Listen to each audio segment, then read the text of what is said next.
Hello students, in this lecture we are going to start Trichinella spiralis, another parasitic nematode. इसको commonly pork worm भी कहा जाता है और pork worm इसको इसलिए कहते हैं क्योंकि ये पिग्स के अंदर प्रेजेंट होता है। इसके अलावा अदर मैमल्स लाइक ह्यूमंस और के अंदर भी प्रेजेंट होता है, रोडेंट्स के अंदर भी ये पाया जाता है। ये एक ऐसा पैरासाइट है जो कि पिग्स के या फिर ह्यूमंस के ये स्मॉल इंटेस्टाइन के अंदर रहता है। स्मॉल इंटेस्टाइन के अंदर इसकी एडल्ट फॉर्म जो होती है वो रहती है। अब हम नेक्स्ट स्टडी करने जा रहे हैं इसका लाइफ साइकिल, और लाइफ साइकिल के अंदर हम देखेंगे कि इनके अंदर एक मेल फॉर्म होती है और एक फ़ीमेल फॉर्म होती है। और एडल्ट मैंने बताया कि स्मॉल इंटेस्टाइन के अंदर प्रेजेंट होते हैं। तो एक एडल्ट फ़ीमेल और मेल एक दूसरे के साथ मेटिंग करते हैं और फीमेल जो है बहुत सारे लार्वास को बर्थ दे देती है। इसकी फ़ीमेल्स जो होती हैं ये विविपेरस होती हैं, और मैंने बताया था कि विविपेरस एनिमल्स ऐसे एनिमल्स होते हैं जो डायरेक्ट लिविंग जुवेनाइल्स को बर्थ देते हैं या फिर लार्वेज को बर्थ देते हैं। तो यहाँ पर इनकी जो एडल्ट फीमेल्स हैं ये रिप्रोड्यूस करेंगी और फिर ये बर्थ देंगी लार्वेज को, और लार्वेज ये एट अ टाइम 1000 to 1500 लार्वेज को बर्थ देती हैं।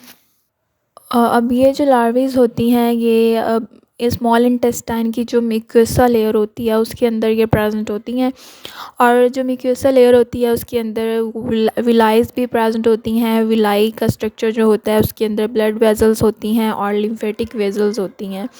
तो ये जो लार्वेज होती हैं ये प्रेजेंट होती हैं म्यूकोसा लेयर के अंदर, और फिर ये ब्लड वेजल्स के अंदर पेनिट्रेट कर जाती हैं। ठीक है, ये जो लेयर है म्यूकोसा ऑफ इंटेस्टाइन इसके अंदर ब्लड वेजल्स होती हैं, फिर ये ब्लड वेजल्स के अंदर पेनिट्रेट कर जाती हैं, और जो लार्वेज होती हैं ये ब्लड के थ्रू ब्लड सर्कुलेशन करते हुए ये अपने होस्ट के स्केलेटल मसल्स के अंदर माइग्रेट कर जाती हैं। नेक्स्ट ये स्टेप जो है इसके अंदर हम देख सकते हैं कि larva penetrate into the mucosa of small intestine and enter into the blood vessels, और ब्लड वेजल्स के थ्रू फिर नेक्स्ट स्टेप के अंदर हम देखेंगे कि ये क्या करती हैं, ये सर्कुलेशन करती हैं। तो यहाँ पर लार्वेज जो हैं सर्कुलेशन कर रही हैं और ब्लड के ज़रिए से ये स्केलेटल मसल्स के अंदर माइग्रेट कर रही हैं। तो अब अगला जो स्टेप है इसके अंदर हम ये देख सकते हैं कि ये जो स्केलेटल मसल है और स्केलेटल मसल के अंदर लार्वेज जो हैं ये पेनिट्रेट कर चुकी हैं। और अब नेक्स्ट स्टेप के अंदर हम देखेंगे कि ये लार्वेज जो इस स्केलेटल मसल के अंदर प्रेजेंट है, अब ये दूसरे होस्ट की बॉडी के अंदर कैसे जाती हैं।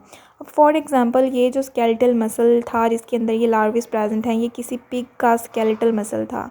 ठीक है, अब इस पिग का जो मीट होगा अगर कोई ह्यूमन उसको ईट कर लेता है, नेक्स्ट स्टेप के अंदर अगर इस पिग के मीट को जो कि अनकुक्ड या फिर पुअरली कुक्ड मीट होगा अगर कोई ह्यूमन उसको खा लेता है तो फिर इस तरह उसकी बॉडी के अंदर भी ये लार्वेज जो हैं चली जाती हैं, उसके स्मॉल इंटेस्टाइन के अंदर पहुंच जाती हैं। तो यहाँ पर एक पीस ऑफ मीट है जिसके अंदर ये लार्वेज प्रेजेंट हैं, और फिर जब ये ह्यूमन इस पीस को खा लेता है तो इस तरह ये लार्वेज जो होती हैं ह्यूमंस की बॉडी के अंदर भी ट्रांसफ़र हो जाती हैं, और नेक्स्ट स्टेप के अंदर ये लार्वेज जो हैं ये ह्यूमंस की एसोफेगस से होते हुए ह्यूमंस की स्मॉल इंटेस्टाइन के अंदर आ जाती हैं। तो ये जो है ये 5th स्टेप है जिसके अंदर हम देख सकते हैं कि larva released in the small intestine, और स्मॉल इंटेस्टाइन में रिलीज़ होने के बाद लार्वा जो है एडल्ट फॉर्म में कन्वर्ट हो जाता है। सो नेक्स्ट पॉइंट है बिकम्स एडल्ट्स, और फिर ये सेक्शुअली मैच्योर हो जाते हैं। सेक्शुअली मैच्योर होने के बाद ये मीटिंग करते हैं and they reproduce in mucosa, और म्यूकोसा के अंदर रिप्रोड्यूस करने के बाद ये बहुत सारी लार्वीज़ को बर्थ देती हैं। फीमेल्स 1000 to 1500 लार्वीज़ को बर्थ देती हैं, और फिर ब्लड वेजल्स के थ्रू ये ह्यूमंस के स्केलेटल मसल्स के अंदर माइग्रेट कर जाती हैं, और इस तरह ये अपना लाइफ साइकिल कंप्लीट करते हैं।